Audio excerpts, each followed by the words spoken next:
Video ini membincangkan takrifan dan pandangan tentang sastra Islam oleh dua orang tokoh iaitu Muhammad Afandi Hassan dengan Abu Al-Hasan Ali Al-Nadwi.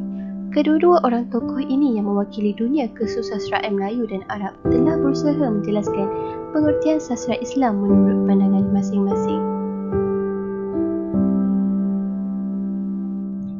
Muhammad Afandi berasal dari negeri Kelantan.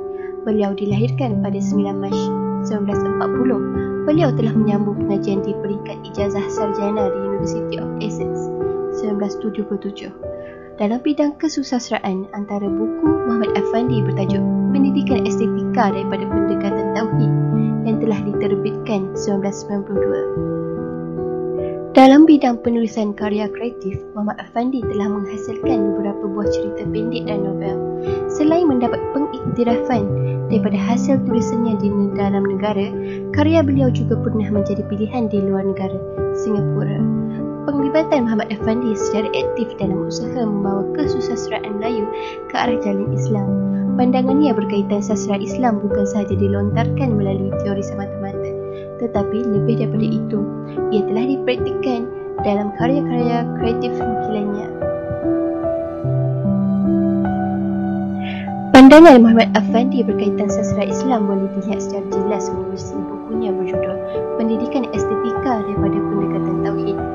Inilah antara faktor pendesak push factor yang menyebabkan Muhammad Afandi mengetengahkan idenya tentang sastra Islam yang dijelaskan menerusi gagasan persuratan baru, ilmu dan cerita. Idea untuk menerapkan sastra Islam ke dalam sistem pendidikan negara bermula apabila Muhammad Afandi melihat berlaku salah faham dalam kalangan masyarakat tentang pengertian sastra Islam. Ini adalah rajah bagi pendekatan tauhid dalam sastra, iaitu hakikat insan atau the nature of man. Yang kedua, hakikat ilmu, the nature of knowledge. Seterusnya ialah hakikat serta fungsi sastra, the nature and functions of literature. Sastra Islam daripada pendekatan tauhid. Muhammad Afandi menegaskan bahawa pendidikan estetika meneliti karya sastra dari segi maknanya yang mampu membentuk manusia yang hidup dalam keadaan beradab. Makna itu boleh dilihat dari dua sudut, iaitu makna dari segi struktur luaran. Sudut makna struktur ini akan menampakkan keindahan karya tersebut. Berutusan di sini menjurus kepada penelitian terhadap isi, falsafah, mesej, moral dan sebagainya yang terdapat dalam karya sastra. Perkara asas yang menjadi tunggak pendekatan tauhid dalam pendidikan sastra iaitu hakikat insan, hakikat ilmu dan alam, hakikat sastra dan fungsi sastra.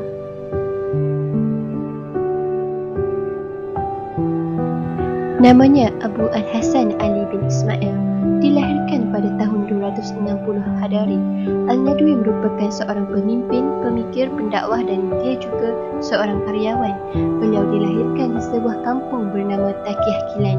Al-Nadwi berasal daripada keturunan Arab.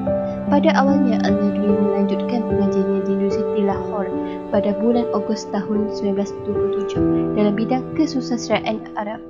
Ketika itu beliau berumur 14 tahun dan merupakan pelajar termuda di universiti tersebut. Sumbangannya terhadap karya-karya telah menggambarkan kepribadian mulia yang dimiliki oleh Al-Nadwi. Jumlah karya Al-Nadwi mencecah 300 tajuk yang kebanyakannya ditulis dalam bahasa Arab. Antaranya ialah Mada Khasara Al-Alam, Bi'il-Khitat Al-Muslimin, apakah kerugian dunia dan kelemahan muslimin, Ila Al-Islam menjadi ke arah Islam dari perspektif baru, Ida Bahabat Rih Al-Iman, jika bertiup angin keimanan dan banyak lagi. Kesemua karya yang ditulis oleh Al-Nadwi berkisarkan tentang perjuangannya bagi memastikan masyarakat kembali kepada Islam.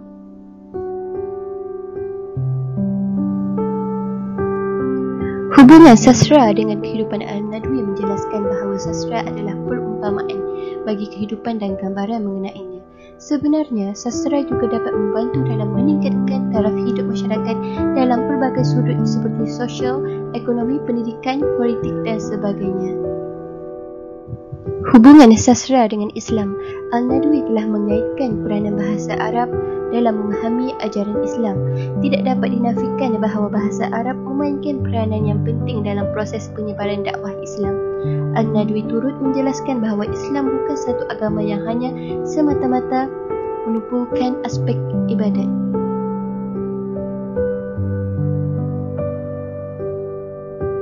Kedua-dua orang tokoh ini telah membicarakan pengertian sastra Islam menurut kacamata masing-masing.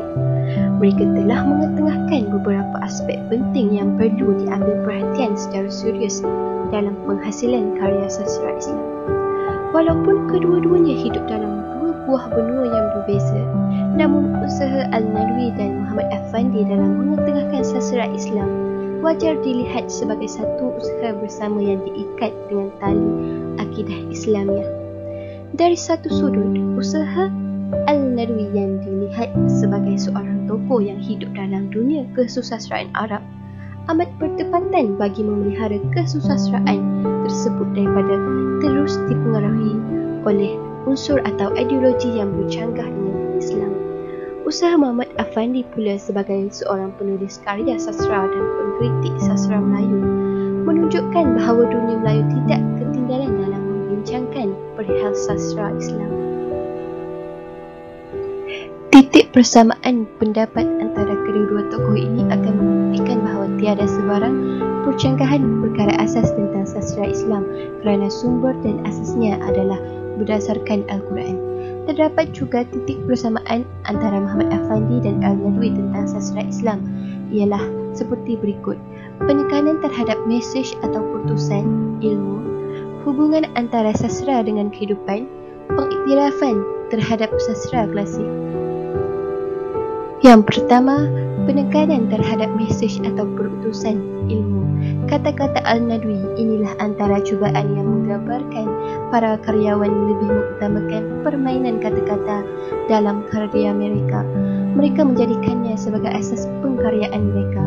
Muhammad Afandi pula menyatakan para pelajar dan guru-guru mereka hanyut dalam perbahasan remeh-temeh, tenggelam dalam kegairahan bombastik ketika membicarakan isi-isi karya dengan menggunakan retorik yang hebat untuk menggelembungkan sesuatu yang hakikatnya kosong. Pengiktirafan terhadap sastra klasik. Istilah sastra asli yang dimaksudkan oleh Al-Nadwi ialah sastra klasik Arab yang bermula seawal zaman jahiliah. Manakala menurut Muhammad Afandi, beliau mengiktiraf ketepatan sastra klasik dalam membawa mesej ilmu berbanding karya sastra Melayu moden yang banyak terdapat dalam pasaran hari ini. Hubungan antara sastra dengan kehidupan. Dengan kata lain, Al-Nadwi menegaskan bahawa sastra itu bukan wadah untuk menghidangkan cerita kosong, tetapi ia menjelaskan sesuatu idea atau pandangan. Bagi Muhammad Afandi pula, perkara ini telah beliau jelaskan menerusi falsafah gagasan persuratan baru yang melibatkan pemahaman tentang hakikat dan fungsi sastra.